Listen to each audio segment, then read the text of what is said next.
자, 출애굽기 20장 보도록 하겠습니다. 1절부터 제가 읽도록 하겠습니다. 17절까지입니다.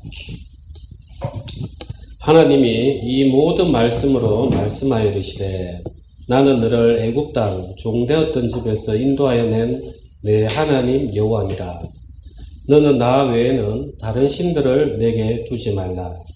너를 위하여 새긴 우상을 만들지 말고 또 위로 하늘에 있는 것이나 아래로 땅에 있는 것이나 땅 아래 물속에 있는 것의 어떤 형상도 만들지 말며 그것들에게 절하지 말며 그것들을 섬기지 말라. 나 내 하나님 여호와는 질투하는 하나님인즉 나를 미워하는 자의 죄를 갚되 아버지로부터 아들에게로 3, 4대까지 이르게 하느니와 나를 사랑하고 내 계명을 지키는 자에게는 1000대까지 은혜를 베푸느니라. 너는 내 하나님 여호와 이름을 망령되게 부르지 말라. 여호와는 그 이름을 망령되게 부르는 자를 죄 없다 하지 아니하리라. 안식일을 기억하여 거룩하게 지키라. 엿새 동안은 힘써 내 모든 일을 행할 것이나 일곱째 날은 내 하나님 여호와의 안식일인즉 너나 내 아들이나 내 딸이나 내 남종이나 내 여종이나 내 가축이나 내 문 안에 머무는 객이라도 아무 일도 하지 말라. 이는 엿새 동안에 나 여호와가 하늘과 땅과 바다와 그 가운데 모든 것을 만들고 일곱째 날에 쉬었음이라. 그러므로 여호와가 안식일을 복되게 하여 그 날을 거룩하게 하였느니라. 내 부모를 공경하라. 그래하면 내 하나님 여호와가 내게 준 땅에서 내 생명이 길리라. 살인하지 말라. 간음하지 말라. 도둑질하지 말라. 내 이웃에 대하여 거짓 증거하지 말라. 내 이웃의 집을 탐내지 말라. 내 이웃의 아내나 그의 남종이나 그의 여종이나 그의 소나 그의 낙이나 물은 내 이웃의 소유를 탐내지 말라. 아멘. 오늘 저는 이 첫 또 입당하면서 예배에 이 10계명 예배를 설교를 할 수 있게 돼서 너무 감사합니다. 하나님께서는 이스라엘 백성을 애굽에 종되었던 곳에서 10가지 재앙을 통해서 하나님의 살아계심 그리고 하나님이 전지전능하심을 보여주셨습니다. 아브라함에게 약속했던 그 신실하신 하나님은 400년이 지나도록 그 약속을 기억하셔서 친히 애굽으로 오셔서 이 이스라엘 백성을 건져냈습니다. 그리고 그 건져내고 홍해를 건너는 동안 이스라엘 백성이 애굽에서 묻어있던 모든 것들을 다 씻어내는 그런 세례의 의미를 거치게 하셨습니다. 그리고 이제 하나님께서는 이 이스라엘 백성을 광야를 통해서 이제 시내 광야까지 오게 하셨습니다. 그러면 이제 하나님께서는 지금 이 이스라엘 백성을 왜 애굽에서 건져냈느냐? 이게 참 중요해요. 그리고 왜 하필 이때 10계명을 주느냐? 이게 이제 오늘날 우리가 신앙하면서 많이 혼돈되는 부분들이 있습니다. 특별히 오늘 초신자나 또 교회를 오래 다니셨던 분들은 잘 들으셔가지고 이 10계명을 우리가 어떻게 바라봐야 되는지 오늘은 좀 전체적인 맥락을 제가 짚어드리고자 합니다. 우리가 신명기 11장도 한번 같이 보시겠습니다. 제가 가진 성경은 280페이지 구약 11장 26절입니다. 26절에서 28절 우리 같이 합독하겠습니다. 내가 오늘 복과 저주를 너희 앞에 두나니 너희가 만일 내가 오늘 너희에게 명하는 너희의 하나님 여호와의 명령을 들으면 복이 될 것이요 너희가 만일 내가 오늘 너희에게 명령하는 도에서 돌이켜 떠나 너희의 하나님 여호와의 명령을 듣지 아니하고 본래 알지 못하던 다른 신들을 따르면 저주를 받으리라. 그리고 신약성경 갈라디아서 3장으로 가시겠습니다. 제가 가진 성경은 신약 304페이지입니다. 3장 10절, 11절 제가 읽겠습니다. 무릇 율법 행위에 속한 자들은 저주 아래 있나니 기록된 바 누구든지 율법책에 기록된 대로 모든 일을 항상 행하지 아니하는 자는 저주 아래에 있는 자라 하였습니다. 또 하나님 앞에서 아무도 율법으로 말미암아 의롭게 되지 못할 것이 분명하니 이는 의인은 믿음으로 살리라 하였습니다. 예, 오늘 요 세 구절을 우리가 읽었는데요. 자, 지금 보시면은 우리가 많은 좀 충돌이 되는 부분들이 있어요. 하나님께서 십계명을 주시고 모세를 통해서 너희가 이 계명의 대표로 되는 이 십계명을 너희가 잘 지키면 내가 저주와 복을 너희 앞에 두겠다. 그래서 너희가 잘 지키면 내가 복을 주고 지키지 않으면은 내가 저주하겠다. 그런데 이제 갈라디아에서 와서는 사도 바울이 기록하신 말씀에는 율법은 다 저주 아래에 있는 자. 그래서 율법으로서는 어떤 누구도 의인이 될 수 없다. 이렇게 한편으로는 율법으로 살아라. 한편으로는 너희가 율법으로는 의인이 될 수 없다. 이런 이야기를 하시는 거예요. 그러면 과연 이제 우리가 첫 번째로는 이 율법을 우리가 온전히 지켜야만 구원을 받는가? 이제 이게 첫 번째 문제입니다. 하나님께서는 아담을 창조하시고 첫 번째로 생명나무와 선악과 나무를 두시고 아담에게 율법을 주셨어요. 너희가 선악을 알게 하는 나무를 먹으면 반드시 죽을 것이다. 그게 지금 신명기에 너희 앞에 복과 저주를 두겠다. 이거 동일한 위치인 거예요. 아담에게 보고 생명나무의 열매를 먹으면 너희가 복을 받아서 영원히 나와 함께 살 것이다. 그런데 선악과 나무를 먹으면 저주를 받아서 반드시 죽을 것이다. 그런데 하나님께서는 아담이 선악과를 먹고 나서 바로 심판을 하지 않으셨어요. 우리가 창세기 3장 15절에 보면은 여자의 후손을 이야기로 하시는 거예요. 여자의 후손. 하나님께서는 아담이 첫 번째 죄를 범하고 나서 이야기하셨던 말씀이 제가 한번 읽어드리겠습니다. 내가 너로 여자와 원수가 되게 하고 내 후손도 여자의 후손과 원수가 되게 하리니 여자의 후손은 내 머리를 상하게 할 것이요 너는 그의 발꿈치를 상하게 할 것이니라 하시고 하나님께서 분명히 이때 여자의 후손을 미리 이야기하셨어요. 그때는 이 모세가 창세기를 쓸 때는 여자의 후손이 예수 그리스도인 줄 몰랐겠죠. 아담도 몰랐을 거예요. 그래서 아담과 하와가 첫 번째 가인을 낳았을 때 내가 하나님으로부터 덕납했다. 그게 가인이에요. 아, 이 여자의 후손이 이 가인을 이야기하는가 보다. 그런데 그게 아니었어요. 그래서 홍수 심판이 일어나고 다시 이제 셈의 족속에서 아브라함이 이제 등장을 합니다. 그런데 하나님께서 아브라함에게 어떻게 약속을 했는가? 창세기 22장 우리 같이 한번 보겠습니다. 22장 16절입니다. 이르시되 여호와께서 이르시기를 내가 나를 가리켜 맹세하노니 내가 이같이 행하여 내 아들 내 독자도 아끼지 아니하였은저 내가 너에게 큰 복을 주고 내 씨가 크게 번성하여 하늘의 별과 같고 바닷가의 모래와 같게 하리니 내 씨가 그 대적의 성문을 차지하리라. 또 내 씨로 말미암아 천하 만민이 복을 받으리니 이는 내가 나의 말을 준행하였음이니라 하셨다 하니라. 이 18절에 보면은 내 씨로 말미암아 천하 만민이 복을 받겠다. 여기에서 보면은 너희가 내가 앞으로 줄 율법을 잘 지킴으로써 복을 주겠다. 이런 표현이 없어요. 그런데 하나님은 아브라함에게 이미 모세에게 율법을 주기에 430년 전에 내 씨로 말미암아 천하 만민이 복을 받을 것이다. 이런 상황에서 지금 하나님께서 십계명을 주시는 거예요. 그러니까 우리가 성경을 볼 때 이게 도대체 무슨 이야기인가 하는 것들이 자꾸 의문이 되는 거예요.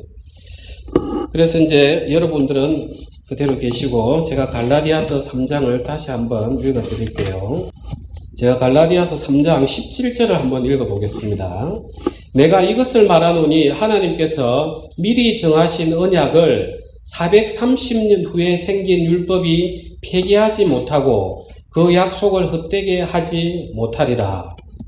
갈라디아서에서는 이 이야기를 하시는 거예요.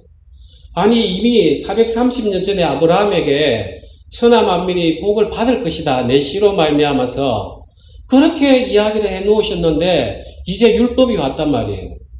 그러면은 내가 그냥 복을 받는다는 거야? 아니면 율법을 지킴으로써 내가 복을 받는다는 건지 우리가 구분이 어려운 거예요. 하나님이 이때는 이렇게 내가 복을 주겠다 이렇게 이야기하시고 또 이때는 너가 계명을 잘 지켜야 복을 주겠다 이런 모순적인 충돌이 생기는데 하나님이 과연 그러하신 분인가? 그게 아니라는 거예요. 오늘 그 이야기가 바로 오늘 읽은 출애굽기 20장입니다. 출애굽기 20장 우리 다시 돌아가겠습니다. 10장 5절입니다. 20장 5절 그것들에게 절하지 말며 그것들을 섬기지 말라. 나 내 하나님 여호와는 질투하는 하나님인즉 나를 미워하는 자의 죄를 갚되 아버지로부터 아들에게로 3, 4대까지 이르게 하거니와 나를 사랑하고 내 계명을 지키는 자에게는 1000대까지 은혜를 베푸느니라. 여기에 오늘 우리가 궁금해하는 답이 들어있어요. 자, 하나님께서는 이 계명을 지키지 아니하는 자에게는 아들에게로 3, 4대까지 이르게 하고 나를 사랑하고 내 계명을 지키는 자에게는 1000대까지 은혜를 베풀겠다. 참 하나님이 은혜로우신 하나님이시죠. 정말 공의도 계시고 내가 지키지 아니하면은 3, 4대까지 내 후손의 3, 4명까지 저주를 하시는데 이걸 지키면은 1000대까지 은혜를 베푸시겠다 하니까 하나님이 참 은혜로우신 분이시고 노하기를 더디하시고 인자하신 분인 걸 우리가 알 수 있잖아요. 자, 열왕기의 이스라엘 역사를 보면 어떠한 현상이 일어나냐 하면 자, 어느 왕이 하나님을 섬깁니다. 그런데 그 다음 날 보면 그 다음 자식 때 보면은 또 우상을 막 숭배를 해요. 그러면 하나님이 거기에 막 진노를 내리시는 거예요. 징계를. 그러면 한 대, 두 대 가다가 또 누가 후손이 일어나서 회개를 하면 또 하나님이 이스라엘을 부강하게 해줘요. 그래서 진짜 하나님께서는 이 십계명 약속대로 잘못한 경우에는 그냥 1000대까지 벌을 주는 게 아니라 3, 4대까지 다 거치게 해주시는 거예요. 회개를 하면. 그런데 이제 6절에 보면 나를 사랑하고 내 계명을 지키는 자에게는 1000대까지 은혜를 베푸느니라. 이 1000대라는 말이 그냥 후손 중에 많은 사람, 1000명 그런 뜻이에요. 그래서 누가 하나 내 계명을 제대로 지키며 너희가 그로 말미암아서 많은 사람들이 복을 받을 거다 이 말인 거예요. 이제 이해되십니까? 여기에서 우리가 예수님이 왜 필요한가를 느끼는 거예요. 우리가 로마서 5장으로 같이 가겠습니다. 로마서 5장 19절에서 21절입니다. 한 사람이 순종하지 아니함으로 많은 사람이 죄인 된 것 같이 한 사람이 순종하심으로 많은 사람이 의인이 되리라. 율법이 들어온 것은 범죄를 더하게 하려 함이라. 그러나 죄가 더한 곳에 은혜가 더욱 넘쳤나니 이는 죄가 사망 안에서 왕노릇한 것 같이 은혜도 또한 의로 말미암아 왕노릇하여 우리 주 예수 그리스도로 말미암아 영생에 이르게 하려 함이라. 연결이 되시죠? 그래서 하나님께서는 이 이스라엘에게 십계명을 주셨어요. 율법을 주셨어요. 그런데 이 이스라엘은 어차피 항상 어릴 때부터 우리 인간이라는 존재가 악하기 때문에 항상 어릴 때부터 그 생각하는 바가 악하기 때문에 우리는 율법을 지킬 수 없는 자인 걸 하나님이 아세요. 그런데 참 이스라엘인 예수님에게 사실상 이 율법을 주신 거예요. 그게 뭐하고 같으냐 하면 자, 첫 번째 아담에게 하나님이 시험하셨어요. 선악과 먹지 마라. 그 아무것도 아닌 것 같은데 내가 이 말 한마디 함으로써 우리 인간은 사단이 주는 그 탐심이 들어오면 저게 도대체 뭘까? 궁금해 한단 말이에요. 그러면은 내가 궁금해하는 것 때문에 하나님 말씀을 내가 순종해야 되나 말아야 되느냐, 여기 갈등이 생기게 돼 있어요. 그래서 하나님은 아담에게 그 시험하는 기간이었어요. 그 시험이 잘 끝났으면 하나님은 아담에게 생명나무의 열매를 주셨을 거예요. 그런데 이 아담은 그걸 지키지 못했던 거예요. 그래서 이제 그 아담으로 말미암아서 우리는 죄인이 되어버렸어요. 아무런 이유 없이 그냥 죄가 타고 내려왔던 거예요. 그래서 우리는 항상 악하기 때문에 내 마음 안에는 불순종이 가득가득 하다는 거예요. 그래서 이제 이걸 깨뜨리려고 하면은 새로운 아담이 필요한 거예요. 이 율법을 온전히 지켜내서 나의 말을 온전히 순종하는 그런 새로운 아담이 필요했다는 거예요. 그래서 하나님은 이스라엘에게 율법을 준 것 같지만 사실은 예수 그리스도에게 이 율법을 주면서 예수 그리스도가 순종을 하면 우리는 그 순종으로 말미암아서 많은 사람이 천대가 은혜를 받듯이 우리가 은혜를 입도록 그렇게 만들어 놓으신 거예요. 그러면 하나님의 말씀이 모순이 없는 거예요. 그래서 하나님은 이 예수 그리스도와 아담에게는 지키도록 하는 그 행위 율법을 주신 게 맞아요. 아담이 애초에 잘 지켰다면 복을 받았어요. 못 지켰기 때문에 우리가 저주 아래에 있는 거예요. 그래서 하나님은 우리가 못 지키니까 그걸 지켜낼 예수 그리스도를 주셨던 거예요. 이제 이해가 되십니까? 그래서 우리는 이 율법을 보면서 처음에는 그렇지 내가 지킬 수 있을 것 같아요. 우리가 사실 십계명 보면 우리가 여기서 나름 신앙을 좀 하면 내가 어디 전 보러 가는 것도 아니고 절에 가서 절하는 것도 아니고 내가 어디 대놓고 나무에 절을 하는 것도 아니고 그래 내 하나님 이름 부르지 이렇게 우리는 지킬 수 있을 것 같아요. 그리고 살인 안 하지 우리가 도둑질 안 하지. 그런데 늘 걸렸던 게 사도 바울이 걸렸던 게 마지막 계명이었어요. 탐내지 말라. 이 탐심에 걸렸단 말이에요. 이 내 마음 안에 일어나는 걸 내가 어떻게 할 수 없더라는 거예요. 사도 바울조차도. 그러니까 이 율법은 지금 왜 하나님이 이제 율법을 이스라엘에게 주셨냐? 이스라엘 백성에게는 자기들이 얼마나 이 율법을 지킬 수 없는 존재인지 첫 번째 알게 해주시는 게 그 율법을 주신 목적이었어요. 자, 이스라엘 백성이 처음에 출애굽해서 홍해를 건너서 나왔을 때 제일 첫 번째 물이 없으니까 마라의 썰물로 가서 물이 쓰니까 하나님을 원망했죠. 그 다음에 좀 지나가 배고프니까 또 모세를 원망하면서 우리 죽이려고 나왔냐고. 그러면서 하나님이 또 만나를 주시고 그런데 또 하나님께서 하나 약속을 하나님께서 율례를 하나 주셨어요. 너희가 그 만나 그 한 오멜 하루치를 매일 하루치를 먹고 안식일 날 전에는 두 이틀치를 가져가라. 그런데 이스라엘 백성은 지켰습니까? 못 지켰죠. 그런데 이스라엘 백성은 어떻게 생각하느냐 하면 지킬 수 있다 생각하는 거예요. 자, 출애굽기 20장 다시 한번 보십시오. 19장 7절 8절 모세가 내려와서 백성의 장로들을 불러 여호와께서 자기에게 명령하신 그 모든 말씀을 그들 앞에 진술하니 백성이 일제히 응답하여 이르되 여호와께서 명령하신 대로 우리가 다 행하리이다. 대단하죠. 그때는 이 십계명 아닌 다른 율례인 것 같은데 하나님께서 주신 걸 이스라엘 백성이 다 행하겠다고. 좀 이따 출애굽기 나가면은 십계명 이후에 언약식을 행하는 모습이 나와요. 피를 뿌리면서 자기들 다 행하겠다고. 자기를 볼 줄 모르는 거예요. 우리가 눈은 밖으로 보니까 내 인간이 죄로 말미암아서 어두워져 있다 보니까 내 영혼을 바라보지 못하는 거예요. 그래서 하나님이 이스라엘 백성에게 이 계명을 준 첫 번째 이유는 너희가 죄인이라는 것을 알게 하기 위해서 줬다는 거예요. 그래서 하나님께서 율법이 가액한 것은 범죄를 더하게 함이라. 조금 전에 로마서 읽었듯이 이 더한다는 말은 넘쳐 흐른다는 거예요.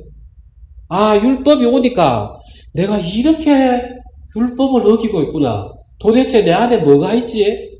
내가 왜 이렇게 못 지키지? 하면서 나를 바라보게 해주는 게 첫 번째 목적이었어요. 그런데 이 십계명은 예수님에게는 하나의 철저한 그 행위 원칙이었어요. 그래서 예수님께서 아담은 그 풍요로운 에덴 동산에서 선악 하나 못 먹어가지고 죄를 저질렀는데 예수님은 광야에서 그 40일간 금식하시면서 그런데 사단이 주는 모든 이제 유혹을 다 이겨내면서 율법을 끝까지 온전히 지켜내시는 거예요. 그래서 하나님은 이 예수 그리스도에게는 완벽하게 행위 규범을 주셨던 거예요. 그런데 우리는 어떻습니까? 우리는 예수 그리스도를 믿음으로 말미암아서 그냥 예수 안에 있는 거잖아요. 그래서 우리는 이 율법이 은혜가 되는 거예요. 이제 좀 이해가 되십니까? 예, 십계명을 바라볼 때 첫 번째는 내가 보면서 야, 정말 내가 이런 존재구나. 나 왜 이걸 못 지키지? 하나님 왜 이렇게 제 마음에 탐심이 많이 일어나고 제가 하나님만을 섬겨야 되는데 왜 이렇게 돈의 노예가 되어가지고 돈이 우상이 되죠? 하나님 저 왜 그렇게 형제를 미워합니까? 우리가 살인하지 말라는 것들이 나중에 예수님이 다시 설명을 해주세요. 하나님 제 안에 왜 이렇게 미움이 많아서 내가 이 미움으로 마음으로는 그 사람을 얼마나 죽였는지 모릅니다. 하면서 내 안에 죄를 계속 드러나게 해주는 거예요. 그런데 이 율법을 보면서 하나님 정말 감사합니다. 정말 이 율법을 예수 그리스도가 온전히 지켜냄으로써 정말 천대가 은혜를 입는다 하셨는데 제가 그 예수 그리스도로 말미암아 이제 은혜를 입고 있습니다. 하면서 또 예수님이 바라봐지는 거예요. 그러니까 하나님이 이 율법을 주신 데는 그런 크신 은혜가 있는 거예요. 그러니까 아브라함에게 주시는 그 약속, 내 씨로 말미암아 천하 만민이 복을 얻을 것이다. 그 씨가 바로 예수 그리스도란 말이에요. 그리고 율법을 지키면서 율법을 주시면서 너가 이걸 지키면 복을 받고 지키지 못하면 저주를 받을 것이다. 예수 그리스도에게 그 율법을 주셨단 말이에요. 참 이스라엘. 그러니까 우리는 예수 그리스도께서 그 율법을 지켰기 때문에 우리가 은혜로 입는 것입니다. 이제 성경이 율법을 주신 게 모순이 하나도 없죠. 예. 그래서 하나님께서는 우리가 몰라서 늘 하나님 이때는 이랬다 이렇게 이야기하시고 신약에 와서는 또 은혜로 우리가 구원받는다 하고 이렇게 헷갈리게 하는 설교들이 참 많이 있어요. 우리가 잘 몰라서 그런 거예요. 그러면 이제 우리가 남아있는 게 이겁니다. 그러면 우리는 율법을 안 지켜도 되는가? 이제 이게 문제인 거예요. 자, 예수님께서는 우리가 다음 시간부터는 예수님께서 이 십계명을 풀었던 걸 쭉 이어나갈 건데 예수님께서 이야기하시는 거예요. 너희의 의가 바리새인과 율법사보다 뛰어나지 못하면 너희는 그 나라에 가지 못한다고, 천국에 갈 수 없다고 그렇게 이야기하셨어요. 자, 우리가 이 세상에서 하나님이 우리 인간의 육체에 한계가 있기 때문에 처음에는 우리 인간 육체 내에서 어느 정도 해낼 수 있는, 땅에서 이겨낼 수 있는 그 율법을 주신 거예요.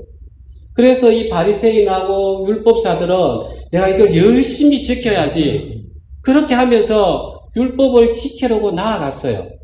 그런데 하나님은, 예수님은 그 의로는 안 된다는 거예요. 왜 그럴까요? 우리가 살 땅이 이 육체의 한정된 공간입니까? 아니면 새 하늘 새 땅입니까? 네, 새 하늘 새 땅이잖아요. 그래서 이 땅에서의 의를 초월한 의가 필요한 거예요. 그래서 바리새인의 의를 뛰어넘어야 되는 거예요. 그래서 예수님께서 다시 십계명을, 율법을 설명을 해주는 거예요. 우리가 십계명에서는 살인하지 말라. 그런데 예수님은 형제를 미워하는 자마다, 그리고 살인행과 같은 거예요. 완전히 다르죠. 땅에서는 겉으로 드러나는 거고 예수님이 이야기하시는 그거는 마음에 일어나는 이야기를 하고 계시는 거예요. 그러면 오늘날 왜 많은 교회들이 이 율법을 무시하느냐? 율법을 지키셨습니까? 하면 아이고 회개하면 돼요. 예수님이 우리 죄를 다 가져갔잖아요. 이렇게 율법에 대해서 아주 부정적으로 생각을 가지고 있어요. 그게 왜 그렇게 됐는지 제가 조금 이야기해 드리겠습니다.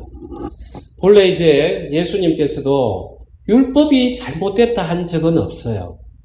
그 율법을 마치 지키는, 형식적으로 지키는 그 바리새인, 율법주의처럼 행동하는 그걸 탓을 했단 말이에요. 그러면 초대교회에서 한번 생각해 보십시오. 그때는 처음에 기독교가 유대 해당에서 같이 예배드리고 이렇게 시작이 됐어요.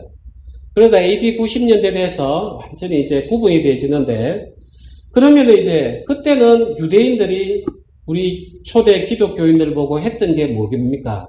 너희는 율법을 지켜야 돼. 계속 율법 이야기를 했어요. 그러니까 초대 우리 사도들은 그게 아니야. 구원을 받고 안 받고는 우리에게 달려 있는 게 아니라 예수 그리스도가 순종하느냐 아니느냐 거기에 달려 있는 거다. 그래서 우리는 믿음으로 구원을 받는 거다. 그래서 초대교회는 믿음을 강조할 수밖에 없었어요. 그래서 우리가 신약 복음을 읽으면 야고보서를 빼고서는 믿음을 그렇게 강조하는 거예요. 그 다음에 이제 세월이 흘러서 중세 가톨릭이 얼마나 타락을 합니까? 중세 가톨릭에서는 구원을 받기 위해서는 아주 절차가 복잡합니다. 우리가 미사도 드리고 그 다음에 성례도 칠성례를 다 드려야 되고 내가 착한 일을 해서 그 공적을 하늘에 쌓아야 되고 내가 또 연옥에 가면 누군가나 면죄부를 사서 내 영혼을 지옥에서 건져내 줘야 되고 아주 복잡한 구원 체계를 가지고 있었어요. 그런데 이제 종교개혁을 하면서 이 루터가 자기가 로마서하고 갈라디아서를 그 강의를 하고 보니까 구원이라는 게 믿음으로 받는 거구나. 이걸 알게 된 거예요. 그러니까 이 가톨릭을 견제하기 위해서 믿음을 강조하다 보니까 율법이 약간 등한시 이렇게 됐던 거예요. 심지어 루터는 야고보서를 지푸라기 복음이라 이렇게 표명했어요.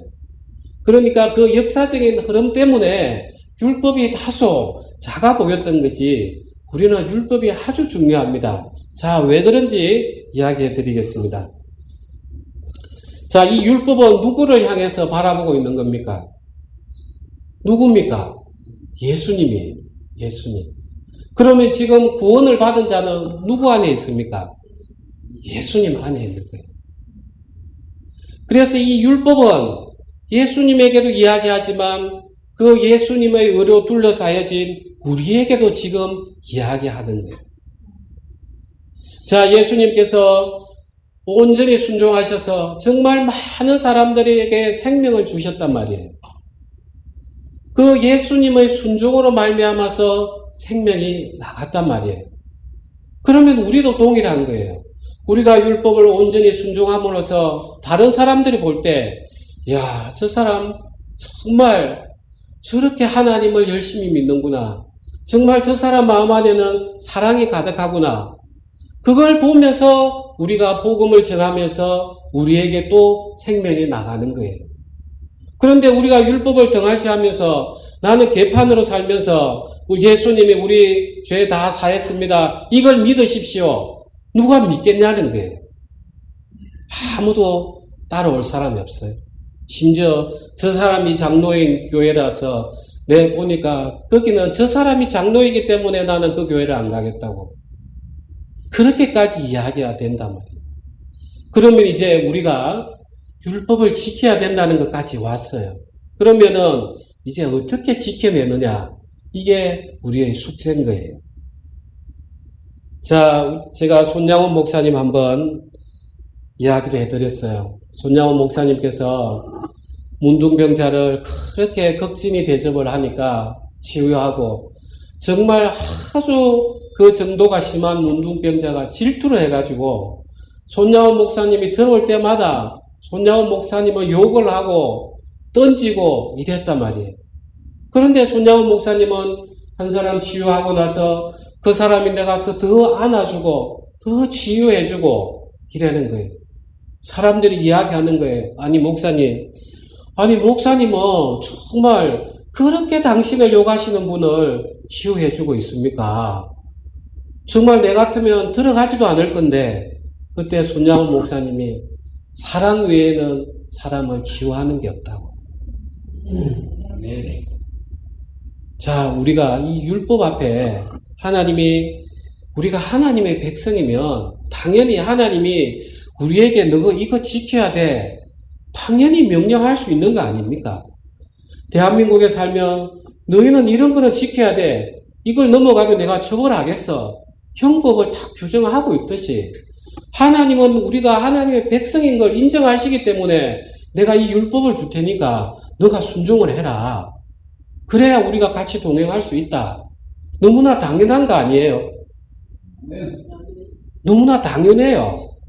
그런데 우리는 보자마자 그냥 율법, 내가 어떻게 지켜? 왜 그런 마음들이 계속 드냐는 거예요.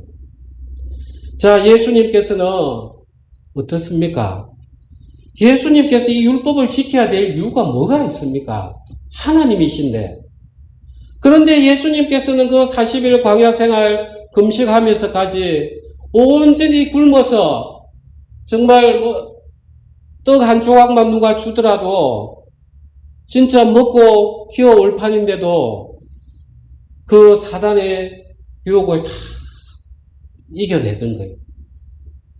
그리고 바리새인들이 그렇게 예수님을 왜 당신은 안식일을 지키지 않습니까? 그렇게 욕을 해도 예수님은 하나님 주신 그 참된 안식을 다 지켜내셨단 말이에요. 왜 그렇게 하셨냐는 거예요. 그 천대에 이르는 그 은혜를 우리에게 주시기 위해서 그랬다는 거예요. 그러면은 하나님이 이스라엘에게 백성에게 주실 때 복과 저주를 주셨단 말이에요. 이스라엘 백성을 못 지켰잖아요. 우리도 못 지켰잖아요. 그 저주를 우리가 받아야 되는데 예수님이 받으셨잖아요. 그 손양원 목사님 그 사랑하고 한번 비교해 보십시오. 저 고영순 권사님 간증 들을 때마다 눈물이 나요. 자기 오빠가 배달은 씨가 다르죠. 배도 다르고. 그 오빠가 그 홍수 때 자기를 밀어 넘어뜨려가지고 강에 빠뜨려 죽이려고 했고, 그 언니도 같이 밀어가지고 죽이려고 했고, 그런 그 오빠하고 언니를 찾아가가지고, 내 아무것도 묻지 않겠다고, 오빠, 언니, 우리 같이 믿고, 우리가 하늘 가서 천국에서 같이 살자고. 그게 눈물 흘리지 않을 사람이 누가 있습니까? 저는 고영순 권사님 간증을 들을 때마다 저거는 정말 예수 그리스도가 그 안에 계시기 때문에 저런 일이 가능하다 믿는 거예요. 자, 우리가 그 사랑을 깊이 있게 묵상하고 생각하고 느낄수록 이제 내가 변하는 거예요. 하나님, 나를 왜 이렇게 사랑하셨습니까? 하는 그 사랑 가운데서 성령이 충만해지는 거예요. 그래서 그 성령 충만함으로 말미암아서 예수 그리스도가 율법을 온전히 지켜내듯이 우리가 지켜나가는 거예요. 그래서 하나님께서는 이 율법을 처음에는 이스라엘 백성에게는 너희가 얼마나 악한지 너희가 한번 보라고, 너 안에 가득한 그 죄를 내가 이 율법을 줄 테니까 거울 보듯이 한번 보라고 이스라엘 백성에는 이렇게 줘서 예수 그리스도 앞으로 끌고 왔고, 그리고 하나님은 이 예수 그리스도에게 그 첫 아담이 실패했던 그 둘째 아담이 되어서 온전히 율법을 지켜서 천대까지 은혜가 이르게 하셨고, 이제는 다시 우리를 불러서 예수 그리스도 안에 뒀기 때문에 이제 우리는 그 예수 그리스도를 닮아서 그 하나님 사랑, 예수님 사랑을 깊이 있게 느끼면서 우리에게도 그 사람들을 위해서 헌신하는 사랑이 흘러나가야만이 생명을 맺을 수 있는 거예요. 그것이 하나님이 우리에게 주신 율법의 목적인 것입니다. 우리가 여기 오셔서 혹시나 내가 율법을 못 지켜서 하나님 날 용서해 주시겠나? 내가 구원받겠나? 이런 분이 계시면 오늘 당장 마음을 바꾸십시오. 예수 그리스도께서 모든 것을 이루 가셨고 하나님은 예수 그리스도의 은혜로 말미암아 천대에 이르기까지 은혜를 주시기로 했기 때문에 우리가 은혜를 입은 것입니다. 그리고 내가 율법을 지킬 수 있겠나? 그는 하나님을 무시하는 거예요. 우리가 하나님 아래에 있으면 하나님 앞에 순종해야 되잖아요. 왜 하나님의 말씀을 우리가 무시하냐고요. 내가 아직 왕이라는 거예요. 두 사람이 이렇게 마음이 다른데 어떻게 동행할 수 있겠습니까? 그래서 우리는 이 성경을 볼 때 하나님, 제 안에 이런 악한 것들이 있습니다. 막 하나님 앞에 토해내시고 내 악한 것들을 한 개씩 드러내시고 그럴 때마다 하나님 어떻게 이런 나를 위해서 예수 그리스도를 주셨습니까? 주님 감사합니다. 또 사랑으로 나아가고 그러면서 이 율법을 통해서 하나님 저도 그 예수 그리스도의 사랑으로 말미암아 저에게도 이 사람들 위해서 희생이 나가는 그런 사랑을 제가 힘입어서 이 율법을 온전히 지킬 수 있도록 해주십시오. 이렇게 기도하십시오. 네. 우리 같이 기도하겠습니다.